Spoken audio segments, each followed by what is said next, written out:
Yeni bir videodan daha herkese merhaba. Ben Sefa Kandemir. Yeni Kia Stonic.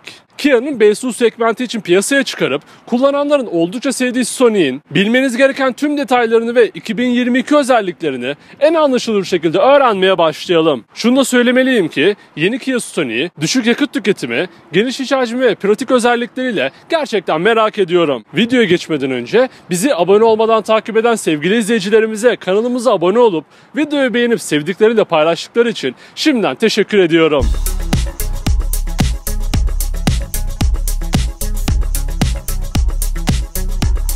Kia Stonic ilk kez 2017 yılında Frankfurt'ta görücüye çıkıp onu takip eden yıllarda yollardaki yerini aldı.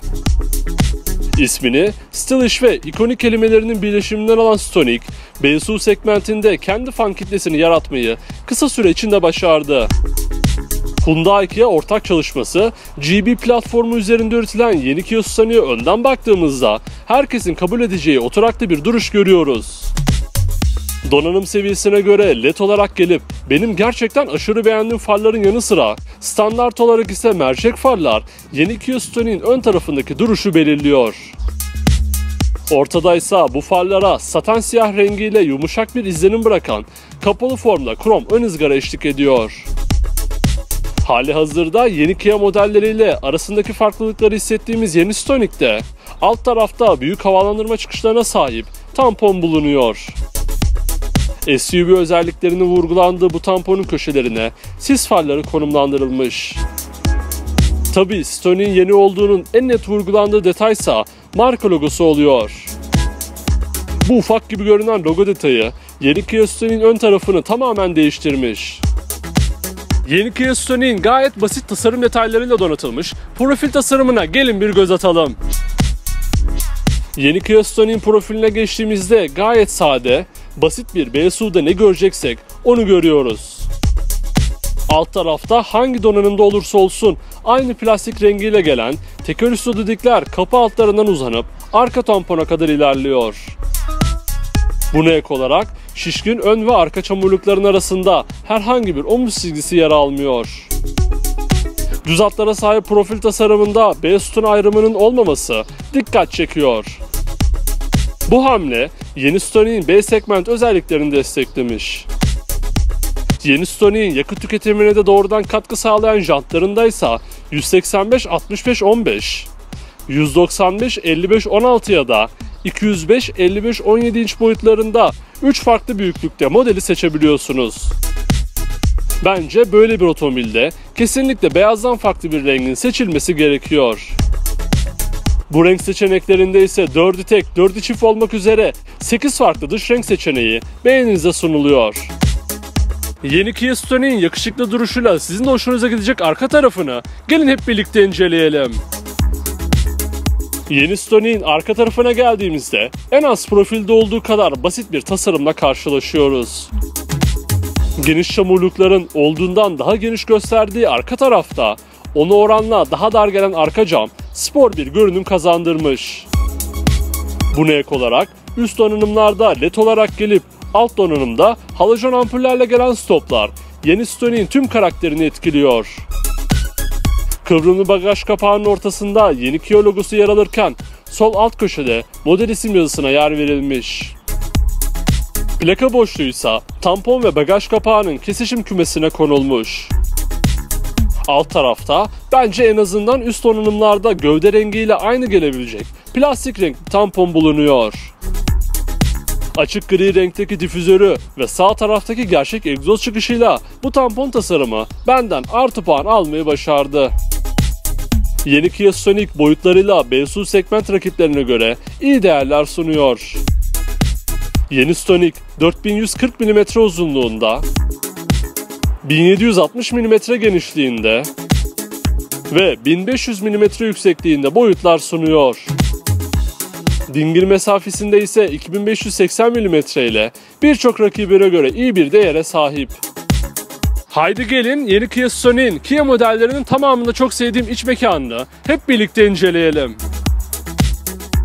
Yeni Kia Stonic'in kapılarından geçip iç mekana ilk baktığımız anda yanal destekleri iyi olsa da sırt ve baldır desteklerinden yoksun koltukları görüyoruz.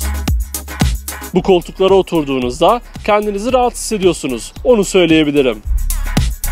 Fakat uzun yolculuklarda nasıl bir hissiyat verecek, bunu yalnızca tecrübe ederek öğrenebiliriz. Hemen karşınızdaki yeni logosuyla benim çok beğendiğim direksiyon simidine de 1+ puan veriyorum.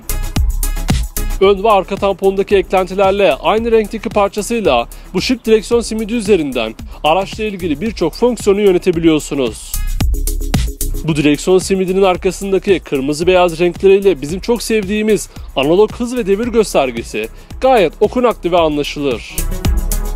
Onun hemen ortasında ise 4.2 inç büyüklüğünde Supervision yol bilgi ekranı bulunuyor.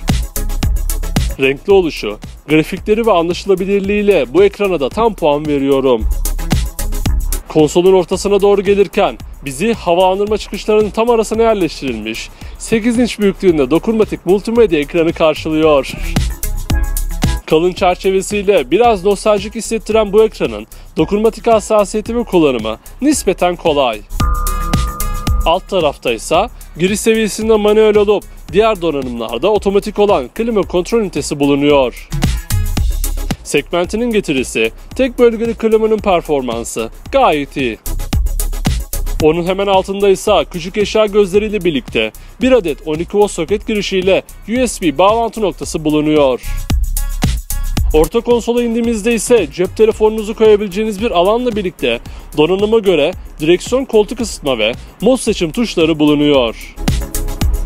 Vites kolunda ise manuel seçeneğinde bulunduğu Stonic'te deri kaplı manuel ve deri kaplı otomatik vites kolları gayet şık gözüküyor. Onun gerisinde ise 2 adet bardaklık ve manuel el freni bulunuyor.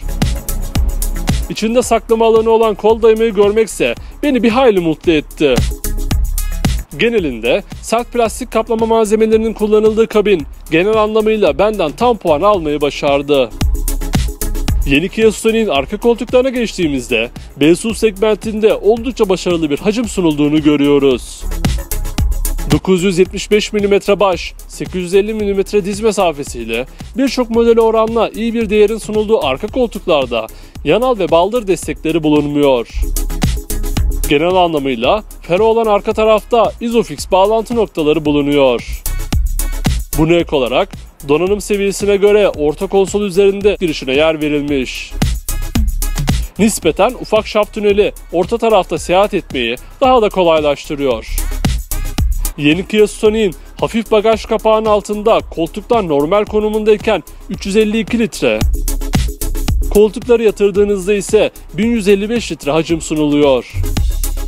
Yeni Kia Sonic'in 2022 yılına yakışır güvenlik ve sürücü yardımcı özellik detaylarını gelin hep birlikte öğrenelim. Yeni Kia Sonic'te neredeyse tamamı standart olarak sunulan birçok aktif ve pasif güvenlik özelliği sunuluyor. Buna ek olarak süspansiyon özelliklerinde önlerde tam bağımsız MacPherson süspansiyon kullanılırken arkalarda yarı bağımlı torsiyon kullanılıyor. Bu özelliklerin bu fiyata standart olarak sunuluyor oluşu ise yine benden tam puan almasını sağladı. Yeni Kia Sonic'te yalnızca en üst donanımda önden çarpışma önleyici FCA, kör noktanızdaki araçları fark etmenizi sağlayan kör nokta uyarı asistanı, uzun far asistanı, akıllı hız sabitleyici ve şerit takip asistanı özellikleri sunuluyor. Bunların dışında hırsızlıklara karşı aracın motorunu kilitleyip çalışmasını önleyen motor kilitleme sistemi, özellikle manuel Sonic'te yokuşlarda duraksadığınızda aracın kaymasını önleyen yokuş kalkış destek sistemi, kalkışlarda daha stabil bir sürüş sağlayan patinaj engelleme sistemi, çok noktalı hava yastıkları ve daha birçok pasif güvenlik özelliği yeni Kia Sonic'te sizleri bekliyor. Yeni Kia Sonic'in az yakmasıyla artan yakıt fiyatlarına karşı sizi rahatlatacak motor ve şanzıman özelliklerini öğrenmeye hazır mısınız? Yeni Sonic'te tamamı benzinli olan 3 farklı motor seçeneği yer alıyor. Bu motor seçeneklerinin ikisi atmosferik beslemeye sahipken biri turbo beslemeyle destekleniyor.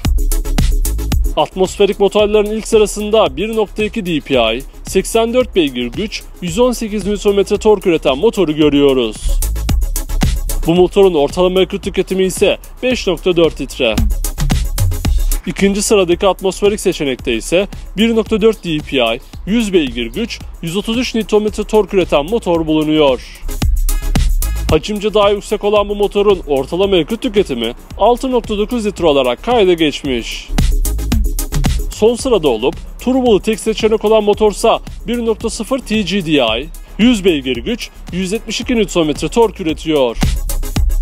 Performans konusunda da diğer seçeneklere göre daha iyi olan bu motorun ortalama yakıt tüketimi 4.8 litre. Şanzıman tarafında ise 5 ileri manuel, 6 ileri manuel, 6 ileri otomatik ve 7 ileri çift kavrama DCT seçenekler bulunuyor. Yeni Kia Stonic şu an Avrupa'da 17.350 Euro'dan başlayan fiyatlarla satılırken videonun yayın tarihindeki resmi Türkiye fiyatı 478.900 lira olarak belirlenmiş durumda. Yeni Kia Stonic'in baştan sona bilmeniz gereken tüm özellikleri bu şekildeydi. Ben yeni Kia Stonic'i gerçekten beğendim. Özellikle SUV özellikleri nedeniyle de neden çok fazla tercih edildiğini anlayabiliyorum. Peki siz yeni Kia Stonic hakkında ne düşünüyorsunuz? Aklınıza takılan her şeyi ve yeni Stonic hakkındaki düşüncelerinizi yorumlar kısmında bizimle paylaşabilirsiniz. Ayrıca sonraki videolardan anında haberdar olabilmek için kanalımıza abone olmayı, videoyu beğenmeyi ve sevdiklerinize paylaşmayı unutmayın. Bir sonraki videoda görüşmek üzere. Kendinize iyi bakın. Sağlıcakla kalın.